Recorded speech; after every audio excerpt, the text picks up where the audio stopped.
This is nice, running, spinning. In each engine room we have 3 diesel engines with driver generator. Each engine is good for 8,000 kilowatts.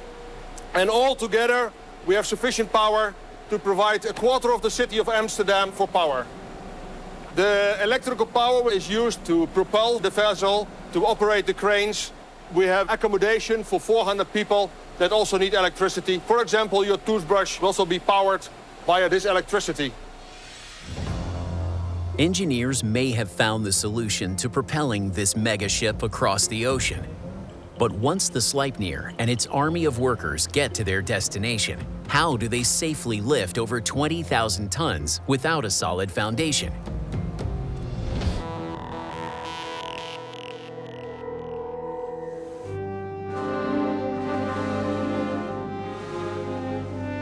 Submarines are an invaluable asset to the U.S. military. After decades of service, their fleet is in need of an upgrade. The Navy was looking to the replacement for the 688 class ships. They were nearing the end of their useful life. Similar to a vehicle, it gets wear and tear over time, and it was time to come up with the newer model. What designers came up with is breaking the boundaries of maritime engineering.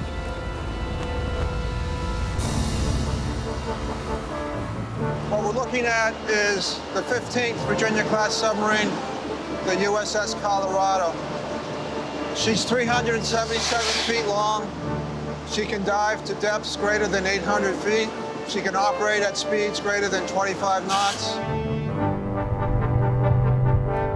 The Virginia class is one of the most advanced nuclear-powered fast attack submarines ever produced for the U.S. Navy. At the Electric Boat Shipyard in Groton, Connecticut, a 15th Virginia-class vessel is under construction.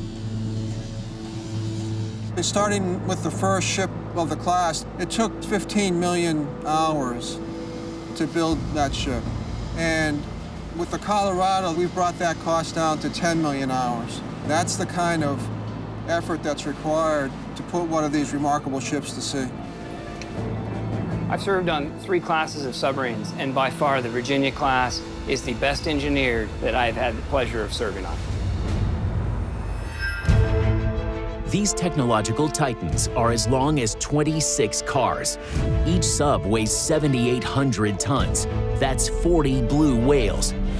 They're equipped with an advanced nuclear reactor and can dive to depths of almost 800 feet or inch across shallow water with pinpoint accuracy, thanks to a control room that's equipped with an automated navigation system.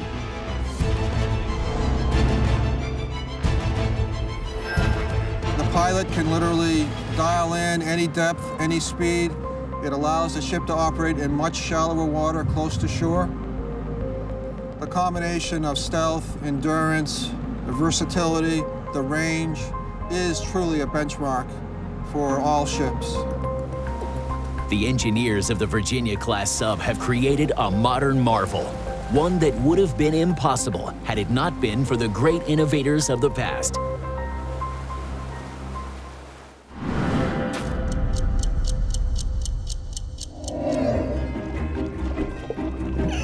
Humans have been diving to the depths of our oceans for centuries. Ancient sponge divers used to plummet to the seafloor using heavy rocks. They held their breath for minutes on end to retrieve precious bounty. In the 5th century BC, Greek diver Scylla breathed underwater using a hollow reed, allowing him to sabotage the enemy Persian fleet.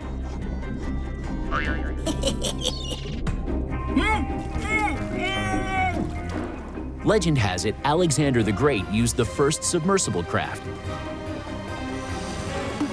He dove into the Bosphorus Straits using a clear glass barrel to spy on enemy sea defenses. Controlling a vessel underwater was nearly impossible thousands of years ago. And today, it's still a huge challenge. At the David Taylor Model Basin Facility in Maryland, nautical designers are testing their submersible designs at the annual International Submarine Races. Scores of young engineers from around the world have brought submarines that they've designed and built with the goal of becoming the fastest human-powered submarine. The challenge is go 100 yards without coming out of the water, touching the bottom, touching the sides, or any part of the submarine falling off. 100 yards may not seem like much, but controlling a submersible's buoyancy is no easy feat. So up and down is a little bit difficult. Left and right so far has been really good. I can follow the line. It's just been a question of keeping the buoyancy right. Did we make it further than before? We got about, sort of halfway. The trim is slightly off. Like, the controls seem to be working, the propeller's definitely working. The key to the perfect submersible continues to elude even the finest young engineering minds.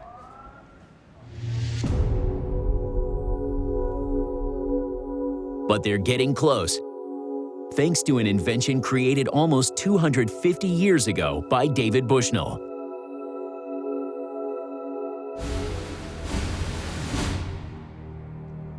Dr. Rhys Morgan is at the Royal Navy Submarine Museum in Gosport, England, uncovering information about a secret weapon from the Revolutionary War.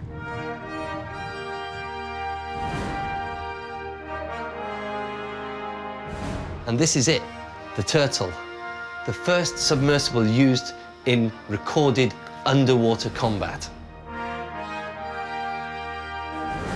Bushnell's plan for the Turtle was to sneak up on the British enemy ships moored in New York Harbor. The vessel had lots of weights in it to help it sink into the water, and underneath the base there was a ballast tank which would be filled with water. And the operator, a man called Ezra Lee, would pump the water in and out of the tank to help sink to the right depth.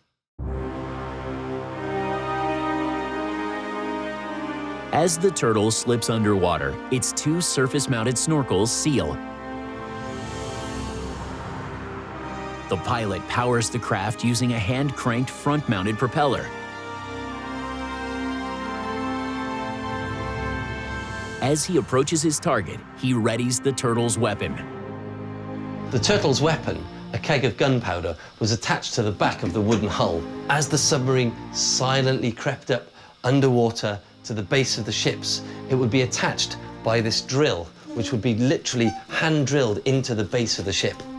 Unfortunately for the pilot, Ezra Lee, the British fleet had metal hulls.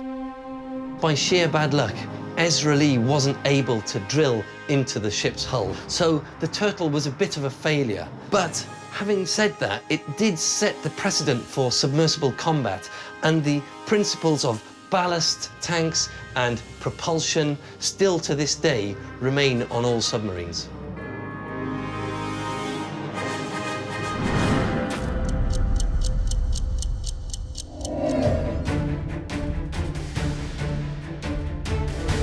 The Turtle can only hold one person. The U.S. Navy's Virginia class can hold 135 people. Ship's manager Patty McDaniel is charged with fitting out the 15th Virginia-class sub. One of the challenges with the design of the Virginia-class ships is all of the services and equipment that we need to fit into a tight space. So all through construction, we try to design having spaces to put all of the services up in. One of the other challenges with that is the crew when they come out to sea. These racks are the extent of the space many of the crew members have to store all of their items. So just this thickness deep is what these sailors have to have all of their clothing and books and whatever they choose to take out to sea with them. Tight quarters are a recurring theme on board, regardless of rank. This is the wardroom of the Virginia-class submarine. So the wardroom, as you might imagine, is where the officers gather to eat. Among other things, it's also where a lot of the meetings happen to discuss all of the ongoings on board the ship. Interestingly, too, submarines are very limited on space, so the table is a large, clear surface. So this doubles out at sea as if you needed to have an operating table. Not only can the Virginia-class accommodate more people than the 17th century turtle submersible, it can also dive much deeper. They can reach depths of about 800 feet thanks to a system of internal and external ballast tanks. We have 5 external ballast tanks that are normally filled with air when I'm riding on the surface. When it is time for us to dive, we'll open vents on those ballast tanks. There's grates on the bottom of the ship that allow water to come in, displace the air, making the ship just slightly negatively buoyant. We then proceed down to the depth that we want to go to. And we use internal ballast tanks to make the ship neutrally buoyant, that then we can progress on our way in whatever depth we choose.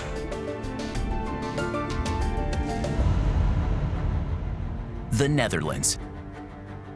For over 100 years, standard shallow water oil rigs here and everywhere procured a large share of the world's oil.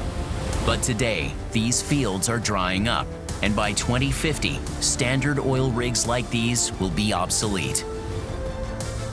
In the old days, nobody thought of removing a platform, and the idea was to keep it at sea for years. Nowadays, from an environmental point of view, platforms have to be decommissioned.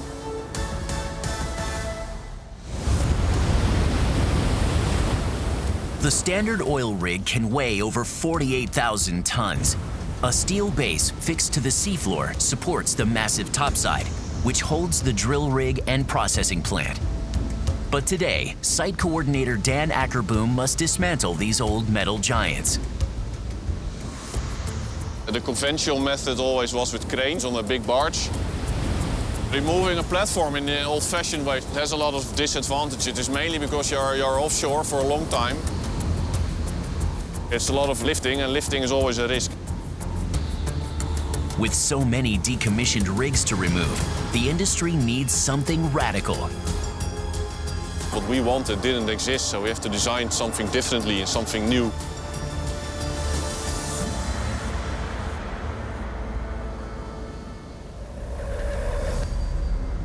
So in August 2016, engineers create the world's largest ship, Pioneering Spirit.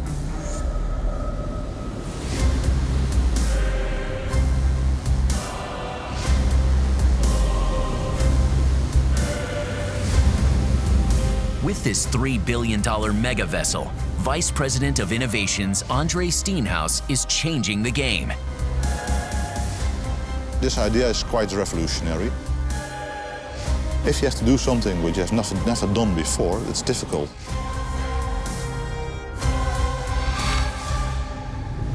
Weighing more than 1 million tons, this giant is the biggest vessel on the ocean. The Pioneering Spirit is 400 feet wide and, when fully deployed, extends over a staggering 1,500 feet. Boosted by 12 powerful 6,000 kilowatt azimuth thrusters, this colossus both removes and installs oil platforms, and even lays pipe in the deepest waters on the planet. With 8 pairs of 2,000-ton lifting beams, its unprecedented bow design allows the ship to straddle an oil platform and pick up a 53,000-ton oil rig topside with one Herculean lift. It's really challenging, of course. It's something completely new, not been done before.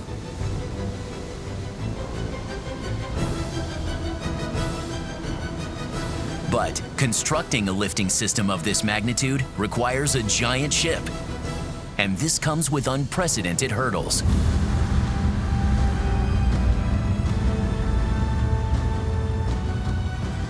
The size of the vessel already makes it difficult. Almost 200,000 tons of steel you have to produce, weld, install. And on top of that, we also have, of course, various complex systems on board, which many yards are not used to.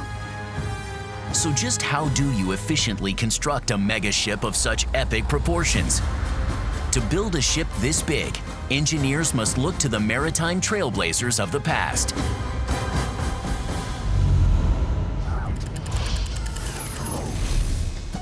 As far as boats are concerned, size has always mattered. And once humanity mastered the basics, engineers were soon building big. In ancient Egypt, King Ptolemy IV's warship, Tessara Contreras, was the world's largest human-powered vessel from antiquity. At a lengthy 425 feet, 4,000 slaves were supposed to power the boat by rowing. But in practice, the vessel wasn't very mobile. In 1625, King Gustavus Adolphus of Sweden commissioned his giant warship, the Vasa. Fantastisk! But with 2 gun decks of brass cannons, it was top-heavy, and a small gust of wind pushed her over on her maiden voyage. Luckily, some more effective engineering techniques were emerging on the horizon. In Baltimore Harbor, naval historian Claude Berube is exploring a unique revolutionary cargo vessel from World War II, known as a Liberty ship. This is the SS John W. Brown, one of 2,700 Liberty ships built during World War II. She's one of only 2 operational Liberty ships anywhere in the world, and she represents some groundbreaking engineering. Liberty ships carried vital supplies from the US across the Atlantic to Europe. But German U-boats destroyed them en masse. The Allies were facing a problem. They were losing supply ships at a dramatic rate. And traditional construction methods couldn't replace the lost ships fast enough.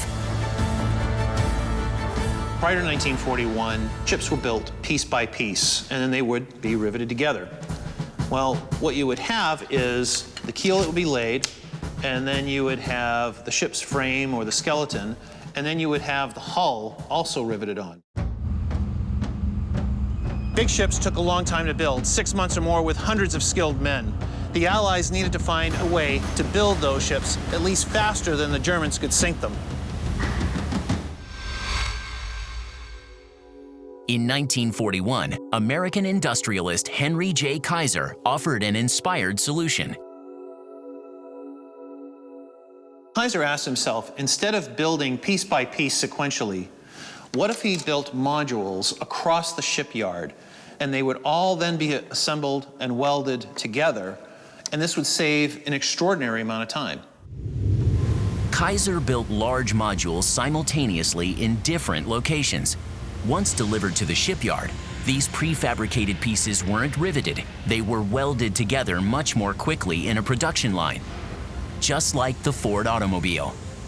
Well, here we have large sections, prefabricated modules that will be assembled, put together, and welded in the shipyard. And you even see what we have here is the house, which contains the bridge and the wardroom, and that would be welded directly to the deck.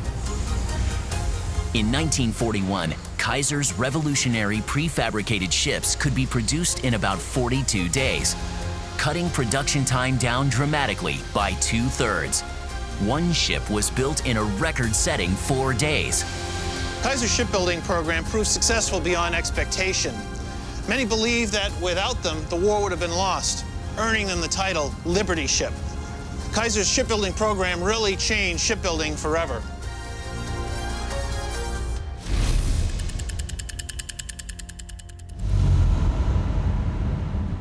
Using what's called block construction, the engineers of pioneering spirit are taking Kaiser's prefabrication technique to an unprecedented scale. A normal ship consists of 60 to 70 big blocks, but this ship almost consists of 1,000 blocks, which were then pre-assembled to pre-erection blocks, and those pre-erection blocks were built or dropped in a dock, and there they were welded together.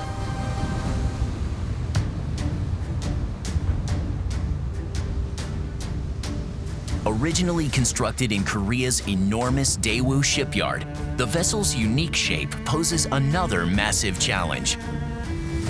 You have to consider, we didn't build it as in one dock. We built the portside hull in a dock and a starboard hull in another floating dock.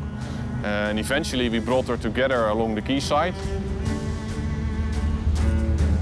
She's a split hull, how we call it, because she's not really a catamaran. We need to have the shape, otherwise you can't move around different kind of sizes of topside and to connect to the topside. Even with prefabricated units, this ship is so huge it takes 4 years to build. The amount of man hours, the amount of welding work involved in that was 2 to 3 times as much as they expected. It is not really a vessel, it's a big working island.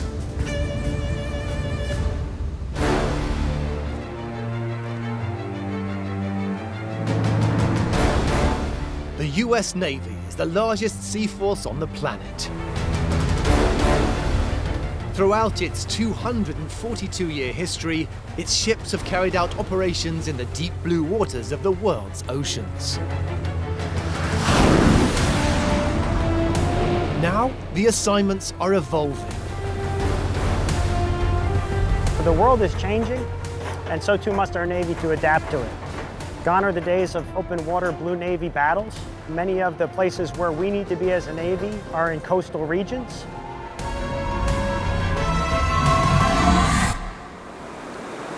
To combat problems such as piracy, people trafficking, and aid distribution, the fleet must operate in shallow coastal waters, known as the littorals. And as shipbuilding program manager Captain Tom Anderson knows, this requires a particular kind of vessel. To operate effectively in the littorals, we need a high-speed ship, and it's got to be adaptable. It's got to be capable of doing multiple missions. That's our challenge. A challenge that Chief Engineer Lieutenant Damon Gilbert is also familiar with. The ideal ship for this environment would be a ship that's light, a ship that has a very shallow draft, and a ship that can handle itself and move very quickly. The solution: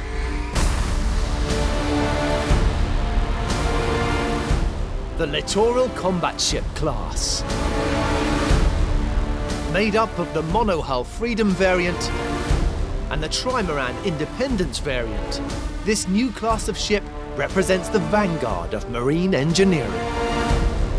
This is the face of shipbuilding in 2017. This design, whether it's the monohull design or the Trimaran design, this is going to change the face of how we operate inside those waters for years to come.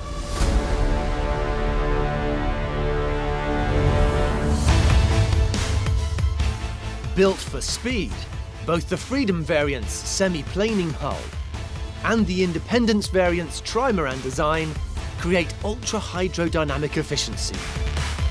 Using lightweight aluminium powered by an innovative propulsion system, each ship can travel in excess of 40 knots in little more than 4 meters of water. Designed to be reconfigured for multiple missions and deploy smaller boats, a vast helicopter pad extends the crew's reach.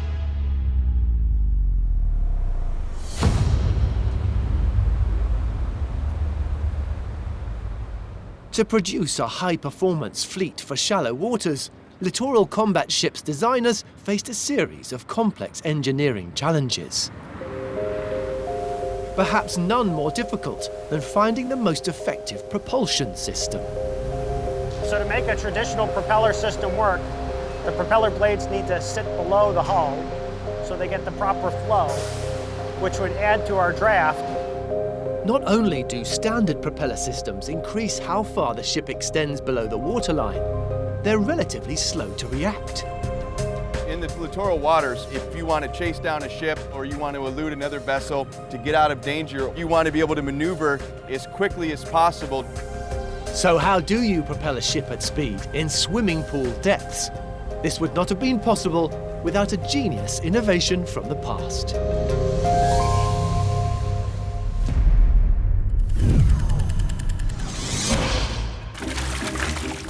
Humans have always needed to navigate the world's shallow waterways.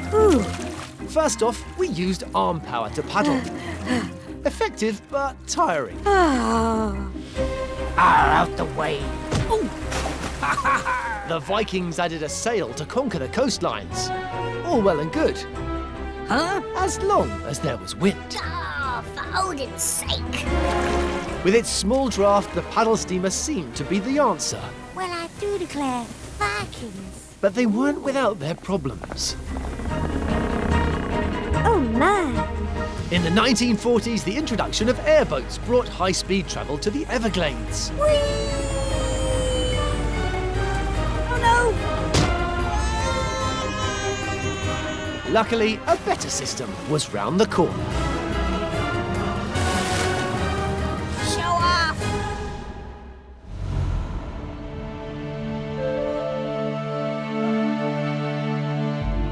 The Grand Canyon is one of the natural wonders of the world, but it's also the site of one of history's great engineering achievements.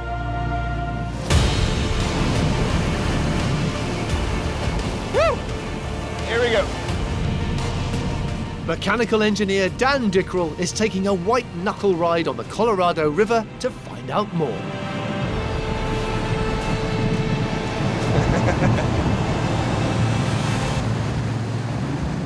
Oh, this is brilliant. The beautiful noise you hear right now is two 550 horsepower, 8.3 liter engines pushing this 20-ton boat up these crazy, crazy rapids. If these engines were to cut out, this boat would be in serious, serious trouble. But the secret to driving against the flow of these powerful rapids isn't down to the mighty engines, but a special propulsion system. Getting to places where others can't in extremely shallow water was born out of the imagination of someone's childhood desire was to challenge the rapids and go where no one else could. To do this, New Zealand-born inventor William Hamilton needed to overcome the limitations of standard motorboats. So the problem with conventional boats is that as the boat moves through the water, traditionally it's powered by a screwed propeller. Now Hamilton had a problem with this because the waters he wanted to go on were too shallow. Huge rocks would effectively wreck the screwed propeller. Hamilton's solution was to do away with the propeller altogether. In 1954, he commissioned a plywood boat, attaching a centrifugal pump to its engine, creating a unique water-driven jet propulsion system. How the Hamilton jet motor functions is, around the middle of the boat, there's an intake that brings water in from whatever body of water the vessel is navigating. Hamilton uses an impeller that's spinning very fast to greatly accelerate the stream of water.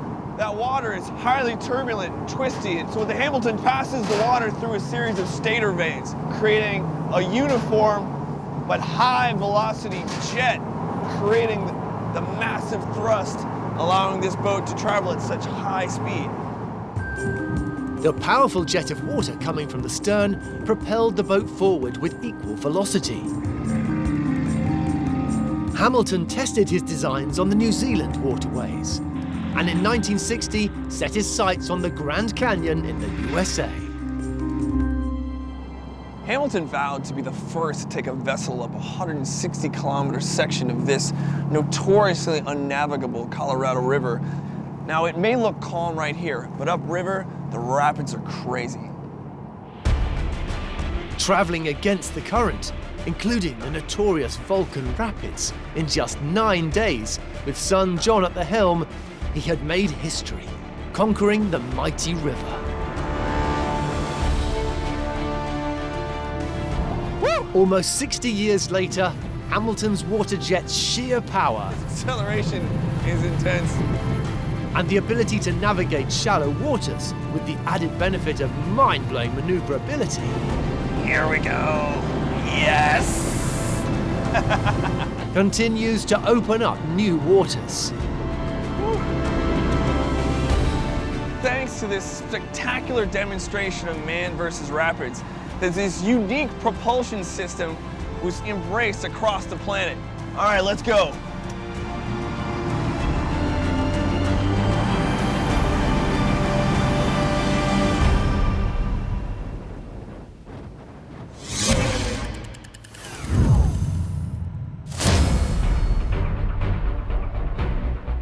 LCS engineers on both the monohull and trimaran variant have taken Hamilton's water jet innovation and used it to create a propulsion system of unparalleled performance.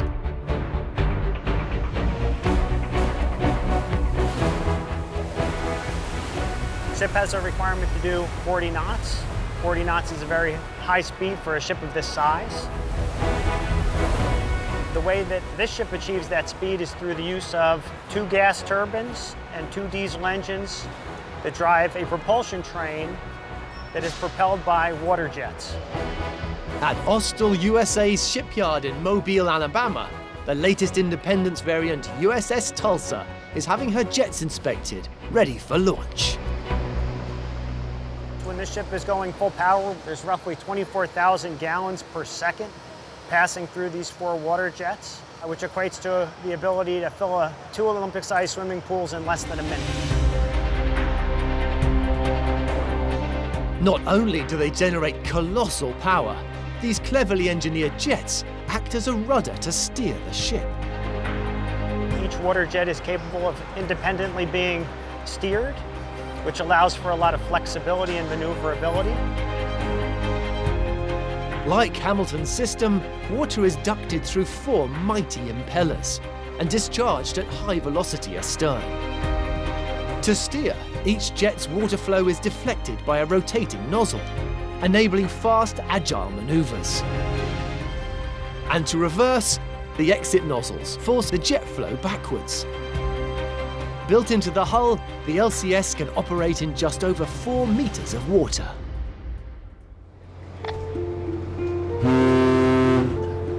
300 yards turn. Next course 309. As sister ship, the USS Montgomery patrols the Californian coast, Commander Mark Stefanik is making the most of the ship's assets. The water jet system allows me to turn and maneuver the ship with much more fidelity and a great deal more responsiveness than a traditional ship.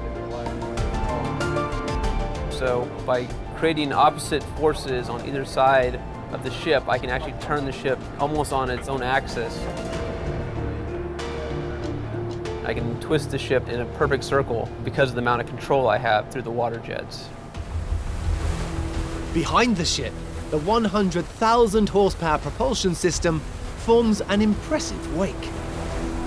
This is actually our full capacity. Right now, as you can tell, there's quite a bit of turbulence back there. So we're pretty mindful of what we do with this wake. If we can make sharp turns, we can easily knock over small boats. The vessel's ability to stop is equally impressive. When I pull the ship astern and go from full speed to 0, it's a very, very smooth transition. The entire ship just basically will stop in the water within less than a minute.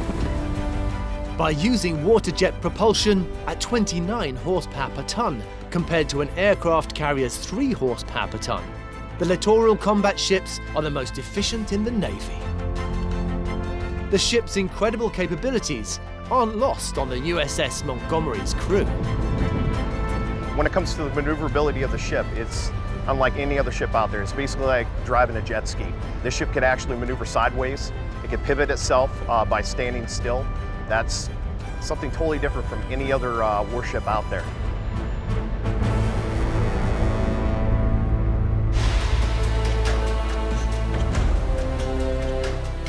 This is Supertanker Europe, the biggest oil tanker in the world.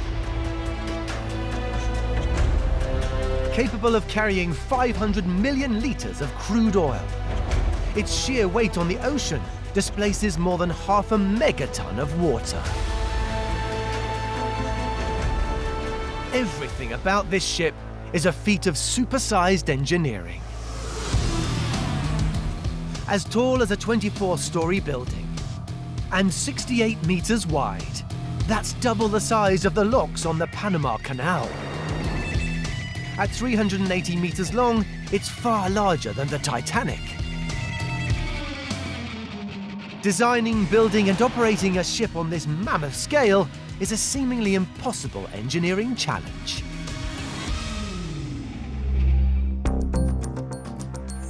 Naval architect Nick Bradbeer is in a simulator at Solent University, Southampton, where they study the design and operation of megaships. Now, the real challenge in designing a ship structure is the middle. When a ship moves through waves, they bend it up and down. And we need to make sure the structure is strong enough that the ship won't break its back, especially in the middle. That's where those bending loads are the greatest, and that's where it's most likely to break. Now, as a ship gets longer, those bending loads get bigger and bigger and harder to design to resist. For a ship as big as this one, building a structure that's strong enough is a real challenge.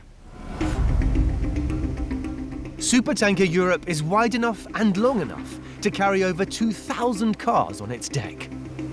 So colossal that unassisted, it takes over 5 kilometers and up to 21 minutes just to come to a stop.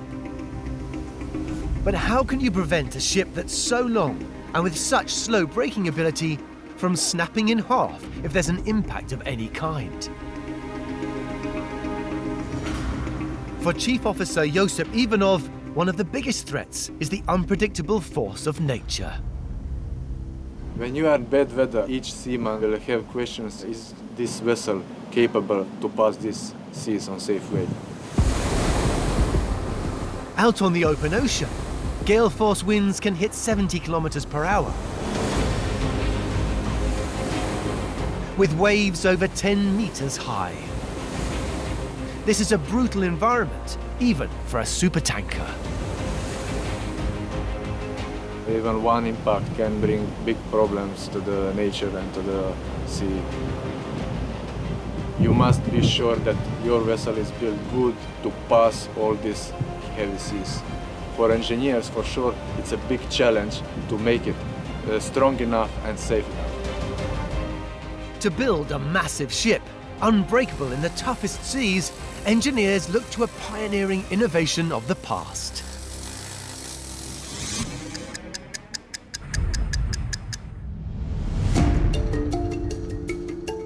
Naval architect Nick Posh is at the Menominee River in Michigan, in search of one of the earliest examples of a revolutionary design.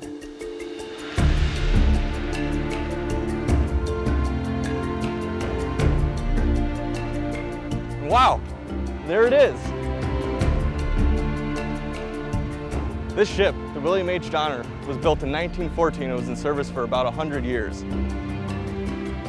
The William H. Donner is huge, once carrying up to 20,000 tons.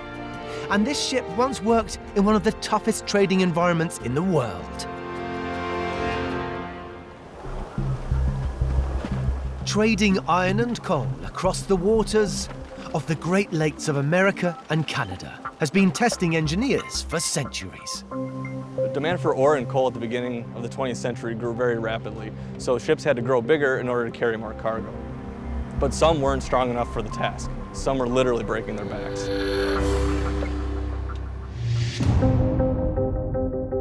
In 1906, British naval architect Sir Joseph Isherwood created an ingenious way of building massive ships that were the toughest at sea. Known as the Isherwood system, his invention was a unique internal framework, running from bow to stern and leaving no weak spot in the middle. Now, Nick has the chance to see for himself how the William H. Donner was able to survive where other ships couldn't. This is an awesome piece of marine history. You don't see very many intact ships this age anymore. To reveal the reason why this ship survived, Nick must find the route to the deepest part of this historic wreck. Wow, you can really tell this is a really old ship with all the rivets you have going on right here. This is a very old method of shipbuilding. Watch your step. So this looks like to be the old coal room. Oh, geez, don't step on that. This is where they would basically feed the boilers to propel the steam turbine to propel the ship. What's in here? Oh, there is an old anchor chain in here, and actually an anchor. So it really feels like you stumbled into a treasure trove in here because of all the history. I feel like an ant in here is what I feel like, so. The ingenious idea that paved the way for bigger, safer ships lies still further below. Wow, this is a really tiny hole. Through this hole, it looks like you'll be able to get all the way to the bottom of the ship. I'm not sure if I'll be able to fit in here, but we'll give it a go. Let's see if I can fit here. So far, so good.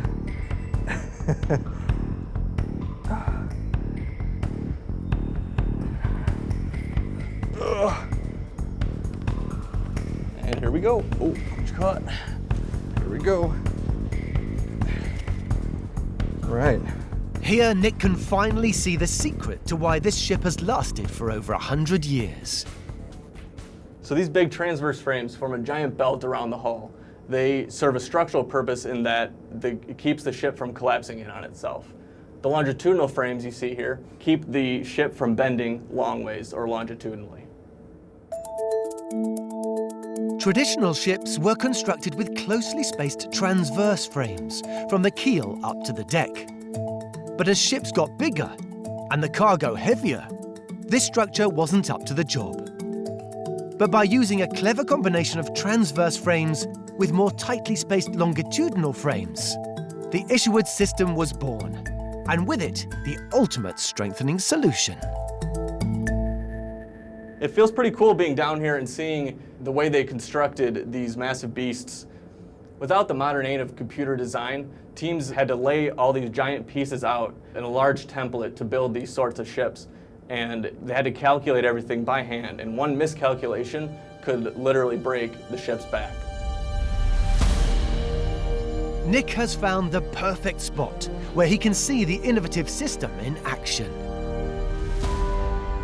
So here we are in the cargo hold of the vessel. It's like being inside the belly of a huge beast. It's so massive because the Isherwood system allows the vessel to be a lot lighter because of less structure, and allows to carry more cargo, which is the reason for this huge cargo hold. And on the side here, you can also see the indents of where the longitudinals are, as well as the transverse frames, widely spaced.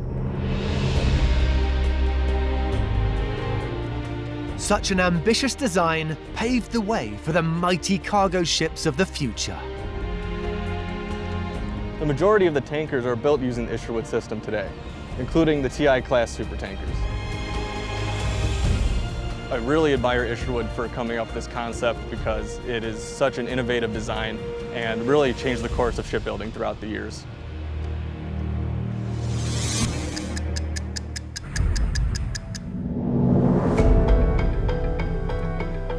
Supertanker Europe is the largest oil tanker on the planet and uses the Isherwood system on an unprecedented scale. Chief Officer Josip Ivanov is heading to where the brute force of the ocean hits first, the bow. Hidden below are over 10,000 transverse and longitudinal frames built on a monumental scale.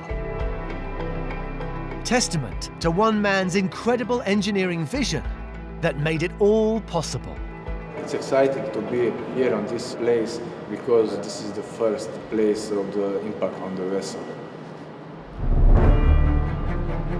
Even if you are a long time seaman, it's really impressive when you see the waves of 8, 10 meters high, how they are hitting the bow of this extremely big vessel. Everything it's built to be massive, to be strong and made of good materials, to have a life of the vessel for 40 years. All this structure is made on the Isherwood system. The Supertanker remains one of the most impenetrable tankers on the ocean today. It's got two hulls, one sitting inside the other for double the strength, making this the biggest double-hulled ship in the world. Weighing an incredible 500,000 tons fully laden, this magnificent vessel is 76 meters high, 380 meters long, and pushed through the water by a 93-ton propeller. When megastructures need to be moved across the world's oceans, it calls for engineering on an epic scale.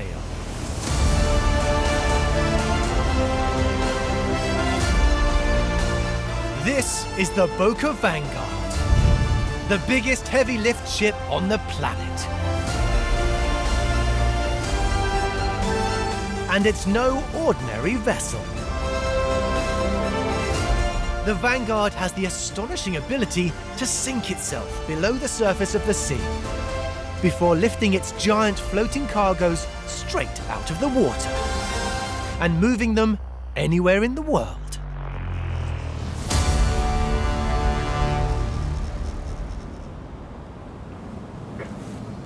First mate Rudolf Lemanis and the crew are regularly faced with seemingly impossible challenges. We can see actually an oil rig standing there, and you obviously cannot use any kind of crane for lifting this thing out of the water. It's too big, too heavy. There are no cranes in the world that can lift something as big as this. The other option might be towing. So use tugboats and just tow them wherever they need to be. But it means that it takes a lot longer time for us, and it also might be more dangerous. The weather can be perilous outside, and if this structure like this is being towed, it means that she's out there in any kind of weather. There might be storms or high waves, so this is when the submerging of the vessel comes into play. But how do you sink and then raise an enormous vessel and its cargo at the flick of a switch? To find a solution, the Vanguard's engineers needed to look to the past.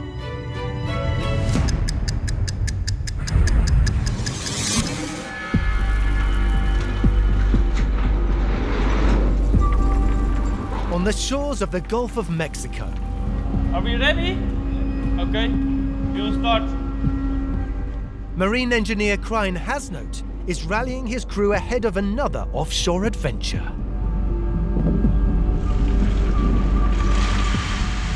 What we basically do is that we install rocks on the seabed.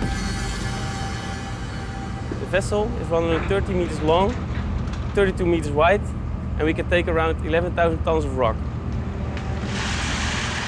Today, the Rolling Stone is used in pipe-laying operations, but she has a hidden past. Everything behind me was not there before the conversion in 1994. From here to the casings, it was all just flat deck. When it was built in 1979, this ship changed the world. This was the Super Servant 1, the first ever large-scale heavy-lifting ship. Capable of sinking at will, she could lift loads far heavier than anything that had come before. And it holds the key to how the Boca Vanguard works. The whole deck was empty, so they could take as much cargo as possible. You can see, we put a lot of equipment there, but the structure is still the same. If you know where to look, you can see the structure of the old Super Servant all over the boat. Ship's first mate Floris Zeilmacher is on the hunt for the telltale signs of historic engineering innovation. We have a ballast console over here. It's totally original from 1979. This was the first system of its kind in the world. It's totally unique. By filling 24 huge tanks in her hull with water, the Super Servant was able to sink its deck 6.5 meters below the surface. This allowed cargo to float directly above it. Before the tanks were emptied, buoyancy increased and the payload lifted from the water. This system allows us to raise and lower the ship easily. By doing it this way, we could load floating equipment without using cranes. The secret behind this game-changing system lies below deck. We are now in the ballast compressor room. We still have two of the originally 3 ballast compressors. This allows us to raise and lower the ship in a very efficient way. The Super Servant's compressors were capable of pumping 2,500 cubic meters of water in and out of the hull every hour, allowing the ship to achieve the seemingly impossible. This was the first system of its kind in the world. It's truly amazing that even after 40 years, a lot of this technical equipment is still working. The Super Servant led the way for a new form of heavy lift ship. Now converted, only a few know its trailblazing past. We, as a crew, are very proud to work and live on this vessel with such an amazing history. Super Servant was one of the most innovative ships in the world.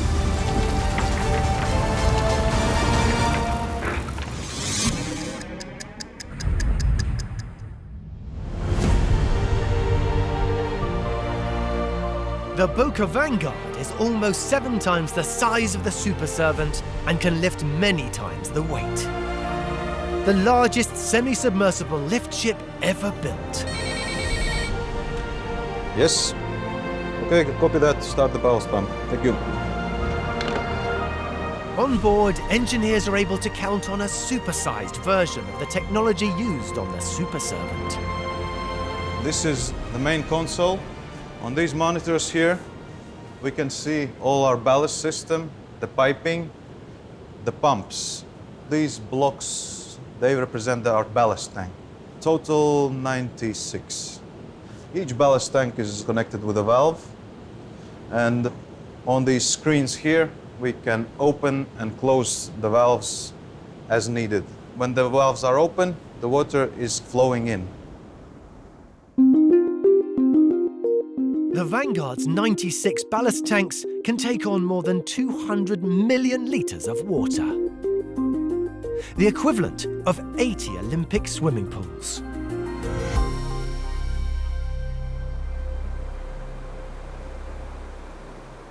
This allows her to lift weights larger than any vessel has been capable of before. So in the beginning, when I start my operation, most of the tanks are empty. We start the pumping water from outside of the vessel through the ballast system that goes all around the vessel.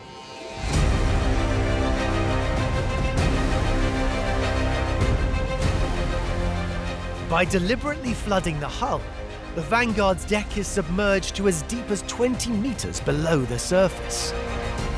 As these tanks are being filled one by one, the vessel is going more and more underwater.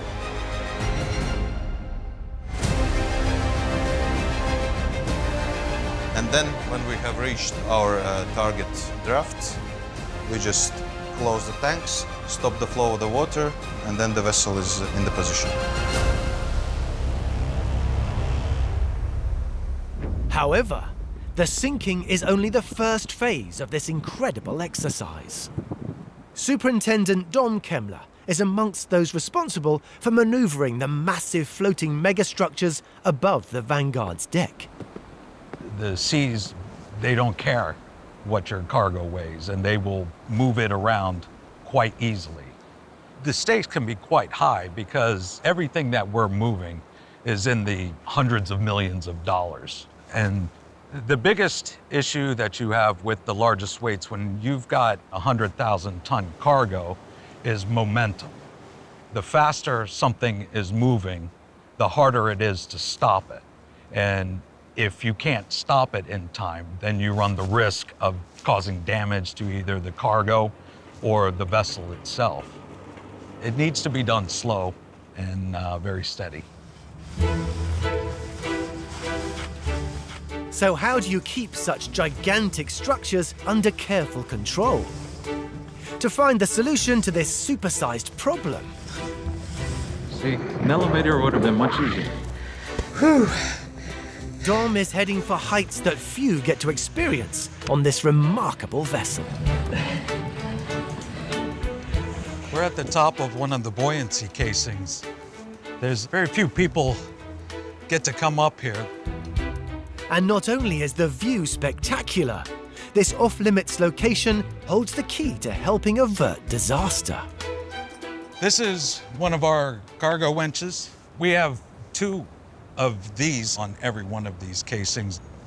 The winches are specifically to pull in a controlled manner the cargo above the deck. We will have this line down on one of our workboats, which will then run the line out and attach to the cargo. Often we find ourselves, especially with this vessel, working with loads anywhere upwards of 100, 110,000 tons. So these winches are capable of putting a tremendous amount of force on these objects and able to move them quite easily through the water. It's a technique that allows the crew to precisely maneuver the giant structures into position, reducing the risk of collision. I'm in communications with all the winch operators, and I will say heave up on line 1, and he will heave up on his, or I can give him specific directions, heave up 1 meter, and maybe I'm telling the other winch to slack 1 meter, and that's how we can control it and move really slowly. Every time we do one of these projects or one of these operations, it never ceases to amaze me how impressive and how awe-inspiring it is. We could not do our job without these winches. Thanks to the Vanguard's system of 96 ballast tanks, 4 buoyancy casings, and 10 winches, she can achieve the near impossible feat of sinking below the surface of the sea and safely moving giant payloads above her deck.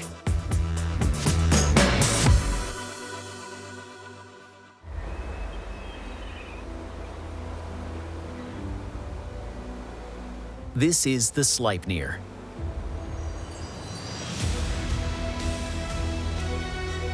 The largest heavy-lift crane vessel in the world. Designed to shift gigantic pieces of energy-generating infrastructure. Its 2 record-breaking cranes make it unlike anything else at sea.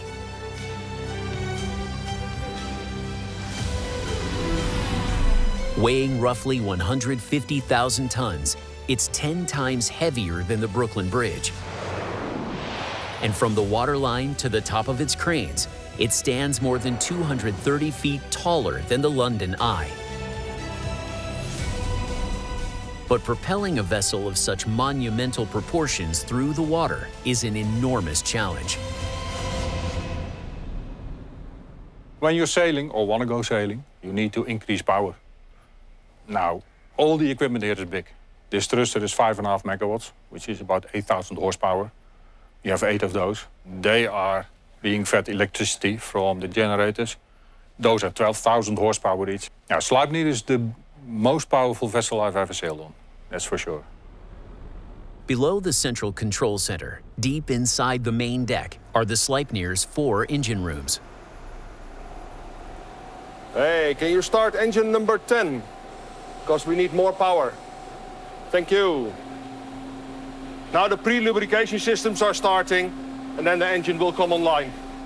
And it's up to engineer Joris Velders to ensure that there's always enough power to go around. Beautiful. Very good. Excellent. We are currently standing in engine room number 4. This is nice, it's running, it's spinning.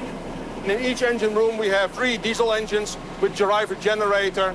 Each engine is good for 8,000 kilowatts. And all together we have sufficient power to provide a quarter of the city of Amsterdam for power. The electrical power is used to propel the vessel, to operate the cranes. We have accommodation for 400 people that also need electricity. For example, your toothbrush will also be powered via this electricity. Engineers may have found the solution to propelling this mega ship across the ocean. But once the Sleipnir and its army of workers get to their destination, how do they safely lift over 20,000 tons without a solid foundation? It's an enormous challenge for the ship's designers, headed up by naval architect Sipke Sherman. When you're in the middle of the ocean, of course, you're exposed to big waves, lots of wind, current. So when you lift a big load, you want to avoid any damage. So you avoid damage by reducing the motions. How do you do that? Well, you have to have something floating and stable, of course, because if you lift something, then it wants to capsize. Also, you lift it at a point very high up, so the vessel wants to tip over, so you have to provide stability. Those are the kind of things you have to take into account. To keep a vessel upright in the water while it lifts loads up to 22,000 tons is a monumental challenge. Potentially you capsize, and that's really what you want to avoid. To find a solution, the Sleipnir's engineers must look to the innovations of the past.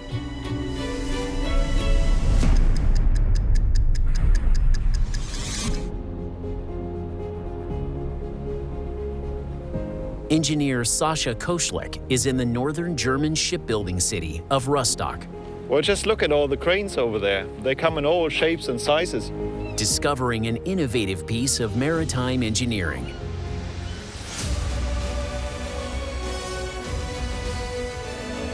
Wow, look at it. What an amazing piece of technology. This is the 177-foot-tall Long Henry, or Langer Heinrich, as it's known to the locals. I've never seen it from that angle, from the water. That's just amazing. One of the oldest surviving floating cranes in the world, it was revolutionary for the time.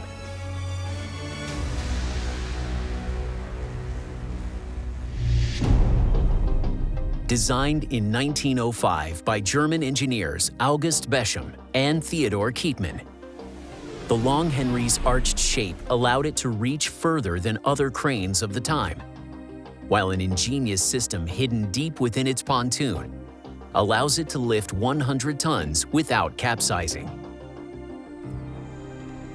To demonstrate, Sascha has prepared an experiment.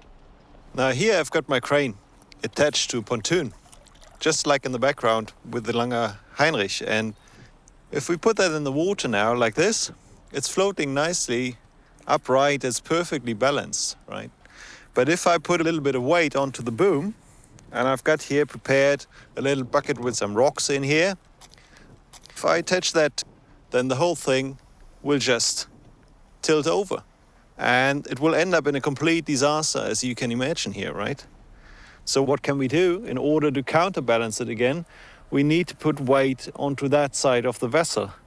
And what better is there to use than actually the water in which we float? So I've prepared here 2 ballast tanks, basically, one that is only partially filled, that goes onto the front, and we've got one which is almost filled, that goes onto the back of the vessel.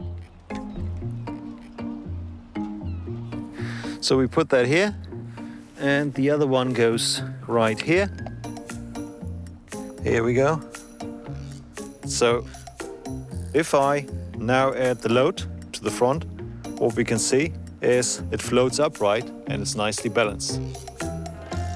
And that's exactly what they do in the Langer Heinrich. On board, 9 ballast tanks hidden deep inside the pontoon of the Long Henry can be filled with over 200 tons of ballast water. Wow, this is amazing. We're now right in the belly of the crane. We've got ballast tanks behind those walls on either side, and everything was done by that tiny little pump here on the side, which has 1 horsepower actually. And with all those pipes you can see here, you could move the ballast water to either side of the vessel, depending on what you actually wanted to lift. Having served in shipyards in Poland and Germany, and after over 7 decades of service, the Long Henry was finally retired. It's quite amazing to think that it has worked throughout the 2 world wars and has been shipped around Europe. And yet here it is still floating, and when you look at it, it looks almost as good as it did the day it was built.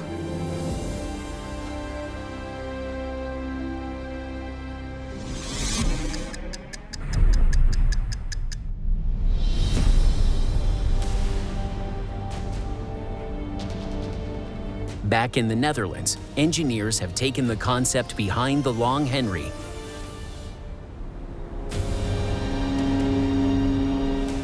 and enlarged it to astronomical proportions. Sleipnir is the biggest crane vessel on Earth. It's 100 meters wide, 220 meters long, and to the top of the crane, 200 meters high. The size of it, it's really amazing. To ensure it doesn't capsize during a lift, engineers have designed an equally supersized solution to balance the load.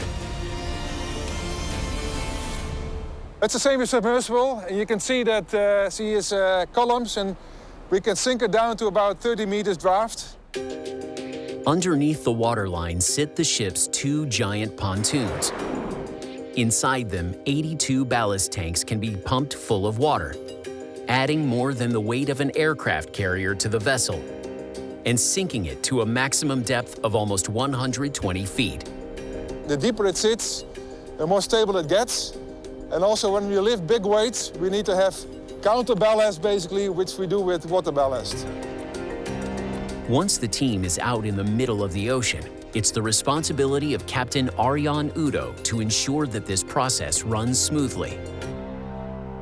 This is where we do all ballast operations for the whole vessel.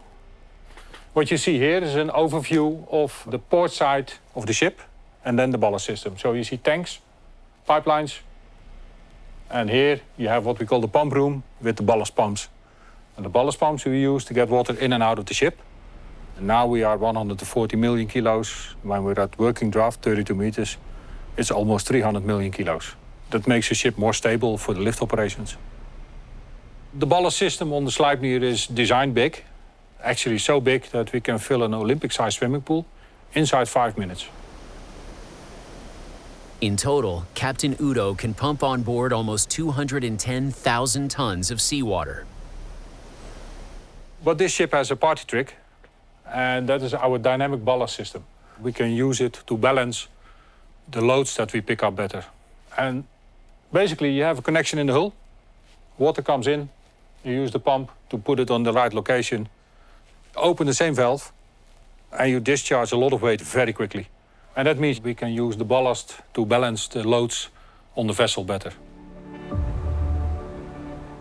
On board, 16 dynamic tanks allow the Sleipnir to continuously adjust its weight. Ballasting is controlled sinking. Sinking is something you tend to avoid on a ship. It always gives you a weird feeling.